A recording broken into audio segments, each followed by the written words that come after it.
मूसा की आंख जहाँ पर पटी के पटी रही थी पिछले एपिसोड में, वहाँ से कहानी स्टार्ट होती, लेकिन एक प्रॉब्लम है यहाँ पर, और वो ये है जब मूसा घर में एंटर हो रहा था, वो पार्टी वाले घर में एंटर हो रहा था, तो वहाँ पर बारिश का कोई आता पता नहीं था। लेकिन जब वो ज़ोहरा का हाथ पकड़ के बाहर ले आया है तो भाई क्या कड़ाकेदार बारिश हो रही है। कोई इस सिचुएशन में तो अगर रियलिस्टिकली हम देख ले तो 5 या 6 मिनट ही लगेंगे, और 5-6 मिनट में इतना कड़ाकेदार बारिश, अल्लाह खैर करे बस। Hello everybody, this is me from fazdramareviews.com। तो नहीं है फर्स्ट ड्रामा रिव्यूज। अगर आपने मेरे चैनल को अभी तक सब्सक्राइब ही नहीं कर लिया तो भाई सब्सक्राइब कर ले, ताकि आने वाले अपडेट से आप खबर रहे। तो आज की एपिसोड 4 की कहानी कुछ हम यूं स्टार्ट करते हैं कि मूसा ने ज़ोहरा का हाथ पकड़ के बाहर लॉन में या बाहर कहां पर भी लेके आया है, और कुछ डायलॉग बाजी यहाँ पर बहुत अच्छी हो गई है। जैसे कि अपनी हकीकत दिखाने के लिए मैंने यहाँ पर बुलाया है तुम्हें, ज़ोहरा कह रही है मूसा को, ताकि आपकी सारा जो ये भरम है मेरा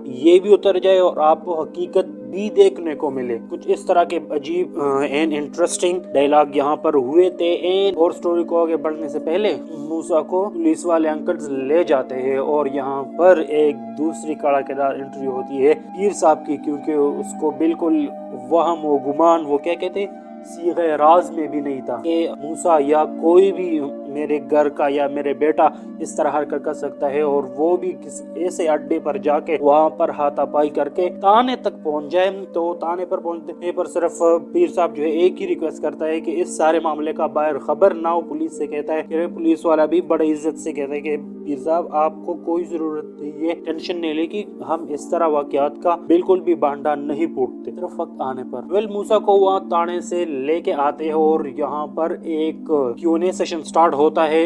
सारे जो के रिलेटेड घर वाले हैं, मूसा के अम्मी अब्बू भाई एंड मूसा के दरमियान एक कन्वर्सेशन स्टार्ट होता है। कन्वर्सेशन स्टार्ट करने से पहले पीर साहब यही कहता है कि सारे दरवाजे वगैरह सब बंद कर ले, क्योंकि इस सारे कन्वर्सेशन की बनक भी दीवानों के कान भी बंद कर ले। इवन दो वो कहता है, मजे की बात यह है जितना भी पीर साहब बम की तरफ पड़ते हैं मूसा पर, मूसा की तरफ जब बम आता है तो वो इस तरह पुश हो जाता है कि आपकी सोच है। मूसा अपने ही धुन में लगा रहता है कि ये हुआ है तो हुआ है मेरे साथ क्या, इसको ये समझ अभी तक नहीं आ रही कि मेरे साथ हुआ क्या है और मैंने देखा ही क्या है। और वो इस कन्वर्सेशन में पीर साहब यही पूछते हैं कि जो मैंने वहाँ पर सुना है आपके बारे में, या जहाँ से तुम पकड़े गए हो लाए गए हो तो थाने में, वो सारे सच थे? तो कह रहे हैं बिल्कुल जी सच था। और क्यों गए हो? एक लड़की के पीछे गए हो और 4 दफा बुलाया है, उससे मुलाकातें हो गई है, दैट इज ट्रेंड। लेकिन जब मूसा लड़की का जिक्र करता है तो मूसा की अम्मी जो है वो सारे मामले को टट्टा करने के लिए मूसा को कमरे से बाहर निकाल ली थी कि चलो सो जाओ सुबह देख लेते हैं। और जब सकीना बड़ी चालाकी से इन सारे मामले का पता लगाने की कोशिश करती है तो ईसा इसे चुप करा देता है कि कोई नहीं, मूसा के घर लेट आने पर हम दोनों पर चढ़ाई कर रहे थे, ऐसा कोई बात ही नहीं है। एंड यहाँ पर सकीना की पूरी कोशिश है कि किसी तरह मैं इन सबको नीचा दिखाऊं, ठेंगा दिखाऊं कि क्या किया था तुम लोगों ने मेरे साथ। और वो यहाँ पर कामरान के पीछे जाती है अपने एक फ्रेंड के, हाँ के उसको बुलाओ, और फ्रेंड उसको यही समझाता है कि भाई वो बिल्कुल भी नहीं आने वाला है। लेकिन मैं यहाँ पर आप लोगों को यही बता देता हूँ कि कामरान बिल्कुल भी नहीं आएगा। जब सकीना को इस सारे कहानी का पता चलेगा तो वो इस कामरान वाले किस्सों को बोल ही जाएगी, क्योंकि वो अपने मोहब्बत के लिए कामरान को तो अभी बुलाने वाले नहीं है, वो सिर्फ ये बुलाने वाली है इन सबको नीचा दिखा सके।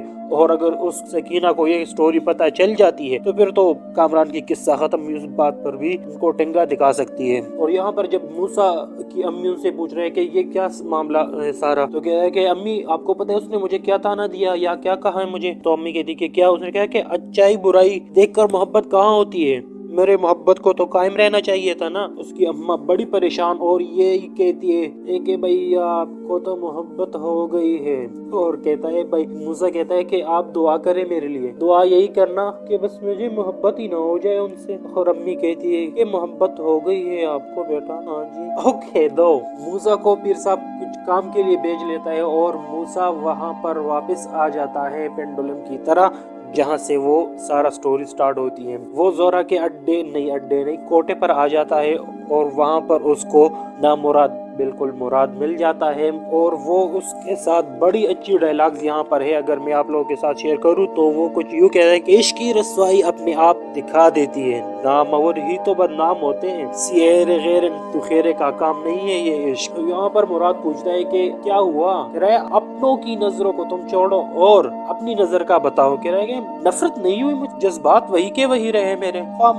नफरत होनी चाहिए थी जिस कंडीशन में मैंने जोरा को देखा। कह रहा है कि यही तो मोहब्बत है। और यहाँ पर मुराद के एक शायराना अंदाज में बोलता है, कहानी तो अभी शुरू हुई है शाजी और जोहरा की। दूसरी साइड पर पीर साहब भी काफी प्लानिंग के साथ ये कोशिश कर रहा है कि ईसा को कहता है कि तुमने मूसा के हर कदम को चेकआउट करना है, वो क्या क्या कर रहे हैं, कहाँ पर जा रहे हैं, सबको चेकआउट करना है, मुझे रिपोर्ट करना है। और मूसा की अम्मी पीर साहब को यही कहते हैं कि अब सितारा के साथ इसके निकाह जल्दी से जल्दी कर ले ताकि उनके सर से ये इश्क वगैरह जो भी है ये भूत निकल जाए और एक सटल लाइफ गुजारने की कोशिश करे। लेकिन भैया यहाँ पर मूसा ने तो अपनी पगड़ी भी उठा के मुराद को दे दी है और पहुंचा है जोहरा के कोटे पर, ना के जोहरा के कोटे पर, अन्ना के कोटे पर पहुंचा है और कहती है अन्ना से कि आप जो भी कीमत लगाए जोहरा की नाम का मैं आपको देने के लिए तैयार हूँ। और अन्ना सीधा होके कहती है, अच्छा